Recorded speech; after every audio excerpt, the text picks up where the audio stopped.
Lalu kemudian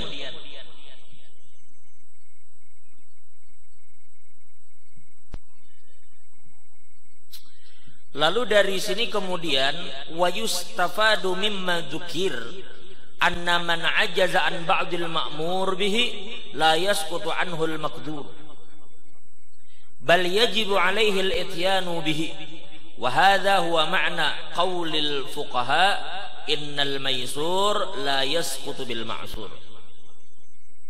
Kayak inilah kan Nabi katakan tadi, apabila jar Nabi aku memerintahkan kalian terhadap sesuatu, aku perintahkan kalian melakukan sesuatu, maka lakukan itu semampu kalian. Contohnya itu apa Pak? Contohnya itu pian bezakat. Ternyata pian beisi kada sampai berapa kilo zakat? Berapa kilo? Berapa kilo? Anggap 2,5. Ambil yang rendah, kita ambil 2,5. Ternyata pian cuma beisi baras cuma 1,8 kilo. Apakah kemudian zakat kada wajib bagi kita? Kada. Tetap keluarkan zakat itu meskipun hanya 1,8. Artinya manakala ada satu penghalang, maka lakukanlah semampunya, tetapi tidak boleh meninggalkan sama sekali. Macam pian sembahyang, sebelum sembahyang mesti berwudu, tapi ternyata pian tidak mampu memakai air, maka pian diperbolehkan untuk bertayamum. Itu menunjukkan sholatnya kada gugur. Artinya lakukan semampu kamu, tapi bukan artinya tidak dilakukan. Makanya sholat kalau pian tidak mampu berdiri, pian boleh duduk. Pian kada mampu duduk, pian boleh berabah. Pian kada mampu berabah, paling rendah akhirnya paling ringan, bila pian sudah kada bisa apa-apa lagi, pian boleh mengisyaratkan dengan kedipan mata. Kada mampu juga, selama pian sadar, pian bisa sholat dengan hati pian. Artinya Allah tidak memberatkan pian. Kayak apa kadar kemampuan pian? Kalau pian sehat, pian wajib berdiri. Kalau pian kada mampu, pian boleh duduk. Ini maksudnya kerjakan apa yang diperintahkan semampu pian. Tetapi bukan berarti ketika kita mendapatkan satu kesulitan lalu kemudian itu menjadi gugur. Tidak gugur, tetapi lakukan semampu kita. Paham itulah?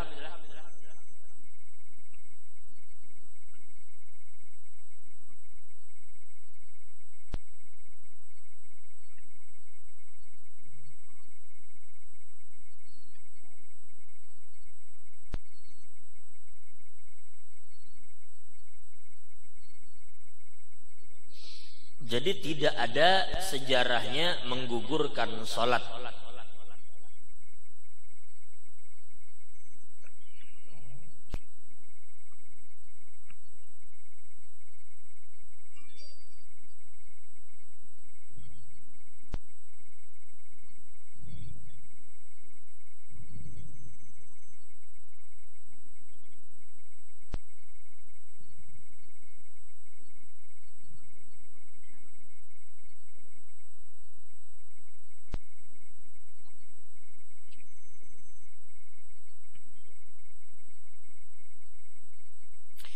Lalu kemudian kita ini Nabi katakan innama ahlakal ladzina min qablikum kasratu masailihim. Kebanyakan meminta, kebanyakan menanyakan, meminta sesuatu yang tidak logis, itu bisa mencelakakan juga. Contohnya orang Bahari, ingatlah pian ketika mereka berkata kepada Nabi Isa, Ya Isa bin Maryam, hal yastati'u rabbuka ayyunazzila alaina ma'idatam minas sama.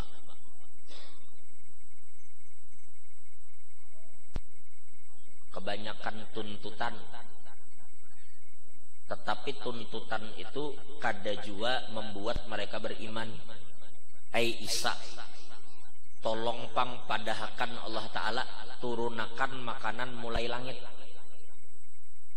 Tidak pernah terjadi dalam sejarah ada umat wani menantang Nabi supaya menurunkan makanan mulai langit, terkecuali umat Nabi Isa aja.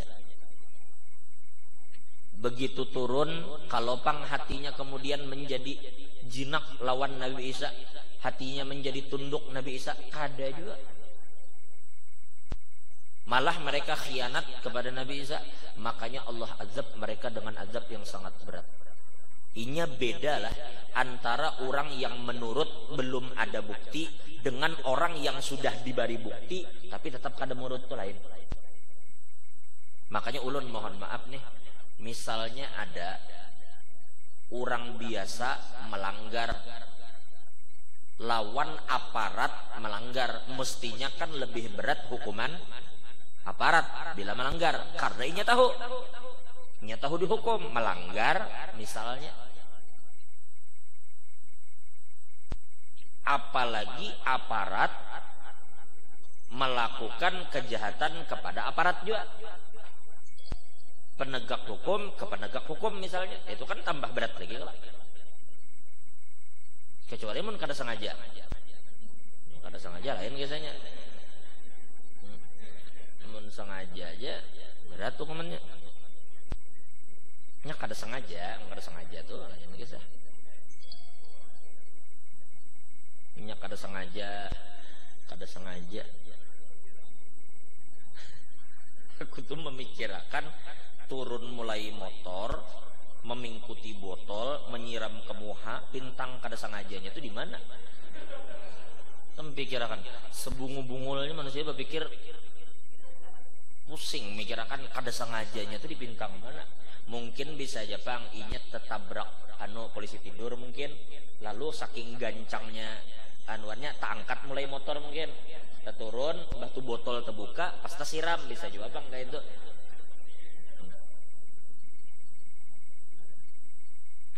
Kalau pina Jepang, malaikat kada sengaja tertunjul ke neraka.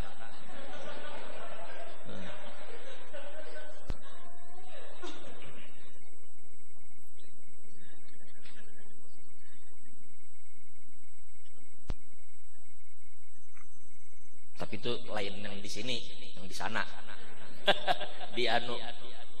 di Afrika.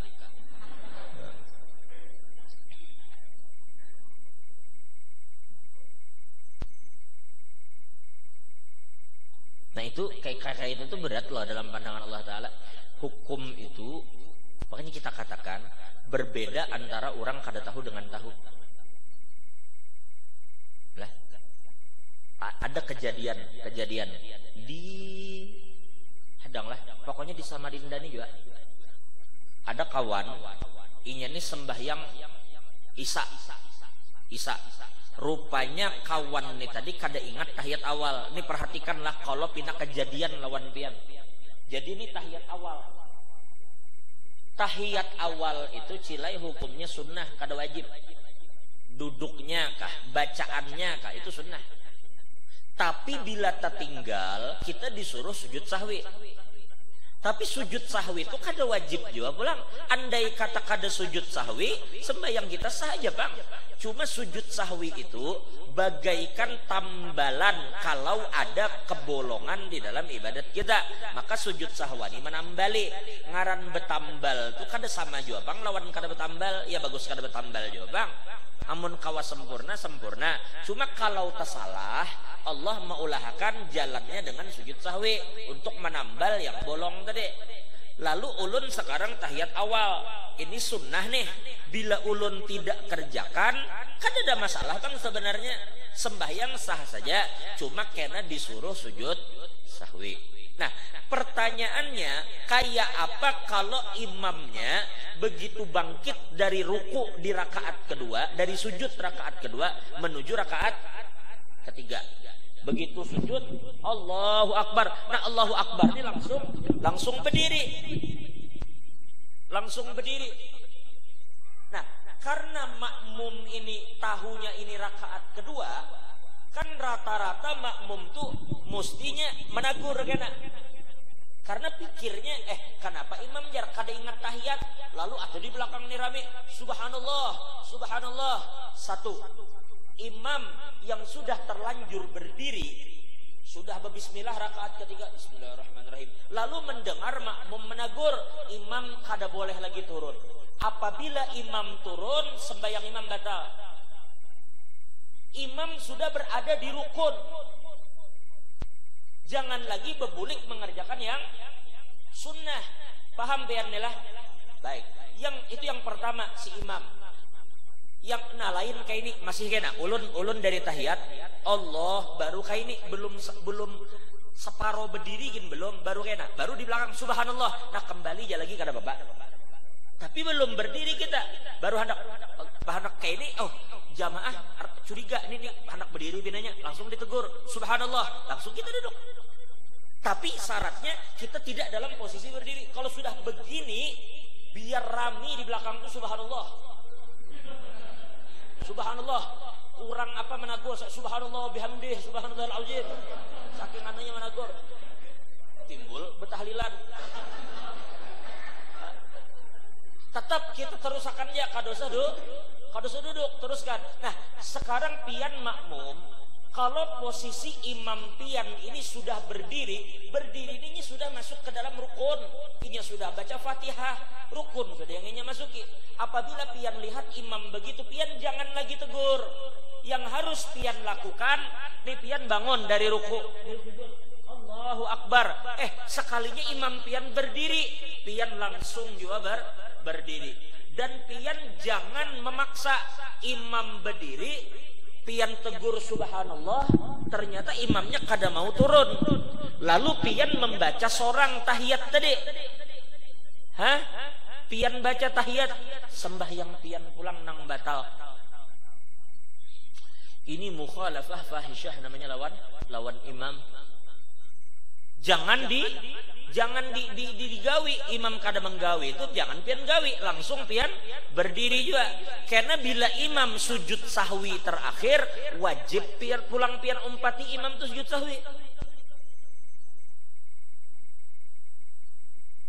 Innama ju'ilal imam liyu'tamma bihi.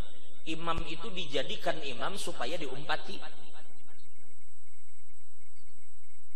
Jadi jangan ditegur kalau sudah terlanjur berdiri, sudah naik. Nah, yang terjadi di situ tahambur jamaah. Ada yang umpat berdiri, ada yang tetap tahiyat, ada yang memilih berpisah sembahyang sorangan. Jadi rame nih sembahyang nih, jamaah nih ada nong di situ ruku, saya berdiri, sini umpat imam, dasar terjadi. Nah ini kita sampaikan kalau terjadi di sekitar pian nang kaya itu. Nah termasuk bila ikam sembahyang hari raya, lalu imam ini biasanya kada ingat di rakaat kedua. Begitu imam bangun langsung Fatihah. Mestinya kan takbir 7 kali di rakaat pertama, 5 kali rakaat kedua. Begitu rakaat kedua kada takbir langsung Fatihah. Ente kan usah tegur lagi. Karena takbir yang sekian kali itu sunnah hukumnya. Jangan ditegur lagi, biar ya sudahnya kayak itu. Paham ya? Nah jadi hal-hal seperti ini itu jangan sampai. Tapi kada tahu. Nah kada tahu ini lain kisah. Makanya kita katakan tadi kalau nya kada tahu beda lawan yang tahu. Karena nya kada tahu. Cuma maaf, ulama sekarang mengatakan untuk saat ini alasan kada tahu itu berat. Orang yang boleh dikatakan beralasan tidak tahu itu cuma 2 ujar ulama. Yang pertama orang yang hanya masuk Islam, inya bisa bepandir kada tahu. Maaf jar, aku kada tahu, inya hanya masuk Islam. Atau inya Islam sudah lawas, tapi hidup di ujung dusun, jauh dari ulama. Kada ada wadah untuk bertanya. Belajar kada ada yang mengajari. Wajar inya berucap kada tahu. Kita hidup di kota, ulama banyak, majelis di mana-mana. Ke masjid setiap hari kada dipungut bayaran. Kita tinggal duduk, tinggal belajar. Di sini kita kada dipungut apa-apa, malah bulik membawa kantongan. Kurang apa sudah? Masih kada jelas juga. Pian masih kawa membuka YouTube rekaman ulangnya. Kada jelas juga. Pian tulak ke toko Ajis, pian tulak ke Gramedia. Banyak orang berjual kitab-kitab yang sudah diterjemahkan oleh para ulama. Kada jelas juga datangi gurunya betakun. Gurunya tulak, cari nomor HP-nya. Kurang apa lagi sudah saat ini? Tinggal kitanya aja lagi hendak tahu kada. Jadi kalau alasan yang kada tahu itu rasanya berat saat ini. Bukan kada tahu, kita kada ada perhatian ya ulama. Kada ada perhatian.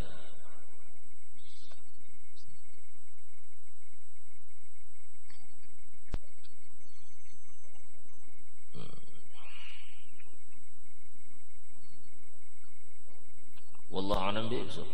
Jadi itu aja dulu hari ini. Insyaallah minggu depan kita akan masuk ke dalam pembahasan apa tuh? Kurban. Karena rasanya malam ini malam Kamis terakhir di bulan Syawal ya Kak. Rasanya malam Kamis depan kita sudah masuk di bulan Zulqa'dah. Sedangkan hari raya haji tanggal 10 Dzulhijjah. 10 Dzulhijjah. Ada waktu sekitar 40 hari, mungkin sekitar 5 kali pertemuan. Karena banyak kena nang betakun, anak ulun ini jar belum akikah, kada papa kada dikorbankan. Banyak kena pertanyaan-pertanyaan gitu. Anu jar kuitan ulun sudah meninggal bahari, cuma sidin belum berkorban, kawa kada dikorbankan. Ada juga nang kuitan ulun belum akikah, kawa kada diakikahkan. Macam-macam. Boleh kajar satu kambing gabung 2 niat berkorban selajur berakikah. Macam-macam timbul pertanyaan-pertanyaan terkait dengan kurban dan akikah itu. Nah jadi kalau pian punya pertanyaan tentang akikah dan kurban, silahkan pian tulis saja di kertas dan pian sampaikan saja di minggu-minggu yang akan datang. Nah, karena kita akan bicarakan juga binatang yang boleh dikurbankan apa aja. Kemudian syarat binatangnya bagaimana. Kemudian kita sering mendengar istilah jangan memakai hewan yang cacat. Nah, cacat bagaimanakah yang dilarang untuk dijadikan hewan kurban? Karena definisi cacat itu cacat yang kayak apa kena? Yang kita tidak diperkenankan mengorbankan hewan itu. Gitu loh. Termasuk kena inya kada cacat tapi umurnya tercukupi atau kada. Ada umur pula. Dan ada pertanyaan kayak apa jar begitu kami sembelih ternyata hewannya hamil. Dan yang betakun kayak apa jar kalau berkurban kemudian malam. Mana abdolnya lelaki kah bebini binatangnya dan seterusnya. Itu pertanyaan-pertanyaan yang terulang setiap tahun. Ala kulli hal, mudah-mudahan dengan berkat kita datang ke majelis ilmu seperti ini, Allah mengangkat bala dan wabah dari wadah kita ini insyaallah. Mudah-mudahan dengan berkat adanya majelis-majelis seperti ini, mudah-mudahan Allah turunkan rahmatnya kepada kita dan keluarga kita.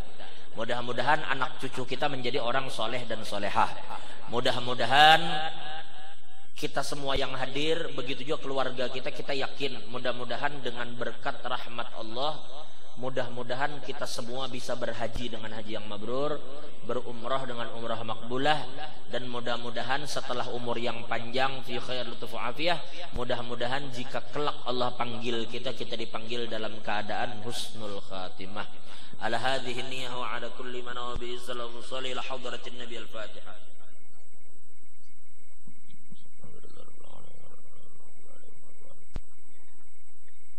Alhamdulillah Rabbil Alamin. Wassalatu wassalamu ala ashrafil anbiya wal mursalin Sayyidina wa habibina wa syafi'ina wa maulana Muhammadin wa ala alihi wa sahbihi ajma'in. Allahumma astur uyubana wa uyuba muallimina anna wa la tadhab barakati ulumihim anna. Allahumma ja'al jam'ana jam'an marhuma wa tafarruqana tafarruqan ma'suma. Allahumma ja'al jam'ana jam'an marhuma wa tafarruqan ba'di tafarruqan ma'suma. Waj'al fina wa la minna wa la ma'ana syakyan wa la mahruma. Rabbana zalamna anfusana illam taghfir lana wa tarhamna lanakunanna minal khasirin. Rabbana atina fid dunya hasanah wa fil akhirati hasanah wa qina adzabannar. Sallallahu ala sayyidina Muhammad wa ala ali sayyidina Muhammad. Alhamdulillahi rabbil alamin. Taqabbalallahu minkum.